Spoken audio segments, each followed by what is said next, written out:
action. This is the, wait for the cyber Pearl Harbor and then everything will be good because we'll all wake up the next morning and say we have to do something argument. And the problem with the wait for the cyber Pearl Harbor argument is we're having little Pearl Harbors every day. And the amount of privacy information that's being stolen, the success of cybercrime. We're prosecuting a very tiny little percentage of cybercrime. And where's the initiative to deal with that? Why do we always have to wait for disasters to solve problems that we all can recognize in advance of the big disaster? If we do, we're going to lose out economically because the drip, drip, drip every day of industrial espionage by China and Russia is going to cause us to lose out competitively. All you're saying, in a sense, is treat it and name it as important as if it were its physical corollary. Bombs on the grid. I think we all agree with that. And I will tell you that people have been preaching about this issue for years and years. Dick has, other people have, I've talked about it, Mike McConnell has. And the reaction from a lot of the public is either indifference or from some people, oh, it's overblown, it's not a serious problem. So we need to understand why it is that people don't take it seriously. And my belief is part of it is that the solution seems so complicated to the average person that they can't really understand it, they feel disempowered, and therefore they ignore it. So what I'm suggesting is to get ahead of the next Pearl Harbor is you've got to give people a solution that is accessible, that they are comfortable adopting, and then they will respond to it. Okay. It's interesting because I started out talking about the ways in which this infrastructure move breaks down boundaries, and you're saying in some ways it's the role of government to name things and set up distinctions, establish common standards, maybe even QA among software companies, so that we know the area we're working in and start to establish some of the working boundaries. Yeah. Another role is, of course, naming names when things fall down. Richard, in 2003, you said, let's take Microsoft at their word. They've made some problems. They vow to do better. How have they done since 2003? Well, they haven't done worse. Okay.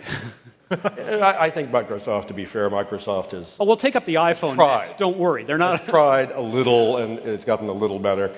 It's not just Microsoft. The iPhone, if you were at Black Hat last August, everybody was outdoing each other in a new hack for the iPhone.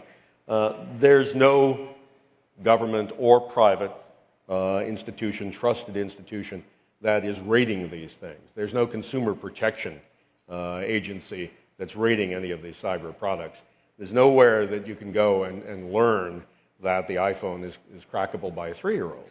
Boy, so you think there should be an agency where people just go and rate it? I don't think it should be the government. government. Try to hack it and rate it? I don't think it should Anybody here want to work there? Oh, yeah. I don't think it should be the government, but I think there should be some trusted, when electric appliances... An underwriter's laboratory. Underwriter's laboratory started when boilers began to blow up. Mm-hmm. That's how old Underwriter's Laboratory is. But there's no similar trusted, good housekeeping seal of approval for these things. Well, we've spent some time over the years trying to educate the Federal Trade Commission in Washington about these issues. We do take a consumer perspective, and it was actually, I think, back in 2002 that we had raised concerns about Passport. I think Microsoft at the time was calling it Hailstorm, not a well-chosen name. But that was a single sign-on for the Internet. We went to the FTC and said, that could also be a real vulnerability. And they spent a lot of time and looked at it and went back to Microsoft and said, well, maybe that's not the best way to go. And I think Microsoft actually eventually came around, and you see new systems of identity management that are much more privacy protective and I think work pretty well on the security side. But it's still a real effort in Washington. Cloud computing, for example, if I were going to talk a bit about that, but we had gone to the FTC a year ago, and we said, listen, for the end user, there are real privacy and security issues. There's going to be data out there. They won't know who's responsible. They won't know if it's encrypted. Mm-hmm. They won't know who has access to it. Can we at least begin a process of developing some policy in this area and some incentives for industry to recognize some of those issues? And, we keep hearing that they're very interested and they're looking at it, but it's been a year. Now, where cloud is concerned, you've said privacy in some ways has a lot to do with who's using it at the time, what the government does with your data, what the cell phone company does with your data, what the bank does with your data. you get different access or different degrees. Is the software behaving that way? Is this something you see being stitched into the process? Well, it's very hard for me to answer that question because I don't understand how the services are operating. I think obviously from the user's perspective, there's tremendous benefit in a lot of cloud-based services, and we're not against cloud-based services, but we do think that the privacy and security issues don't get as much attention as they should. I mean, even simple things, for example, like encrypting Gmail, right? Mm-hmm. That happened very quickly after the China episode. But there were a lot of us who said for a long time, shouldn't that be done routinely? And those kinds of issues are going to come up over and over again for more of these cloud-based applications. And so there's a role for government, again with regulation, that dirty R word. Maybe some things should be encrypted. Maybe there should be requirements that some kinds of things are encrypted. I don't have an objection in principle to having the government play a role, but what I fear is knowing how the process works, the administrative law process. It's going to be years before you get the kind of regulation you're talking about, and this moves very quickly. So again, we've been talking about this for 10 years. We could have had it done by now. We could have, but that's the nature of government. Doesn't move that quickly. So the question is, it really turns out to be a field in which you have to attack the problem in multiple ways simultaneously. Yes, there's a role for government to set standards, particularly to prevent people who freeload off the good security work of other people. But there's also a role for the private sector to make sure that you are looking at both access issues, security issues, encryption, making sure the system doesn't fail because of some natural disaster. That's an element. And don't forget, again, the system is only as good as the people who operate it. And you've got to figure out how to work with the people who are using the system so they don't undercut all the protections you brought in. Because in the cloud, if someone introduces a vulnerability into it and you haven't built a series of firewalls or airlocks, you could wind up with a lot of collateral damage. So this is an area, but again, it's only going to happen if people value the privacy and security of the data they put on the system. And here's my belief again, that, and maybe it'll start with the sophisticated business users, they will look at the choices out there and they will begin to migrate to those systems that offer them a higher level of security if they're going to go on the cloud. They haven't. Well, I think that's going to start to happen, though. And I think the government there, by the way, can lead not by regulating, but by using its market power. There's huge market power the government has when it contracts. And there's discussion now about having a series of clouds, some much more security-oriented, perhaps more expensive, and others less expensive.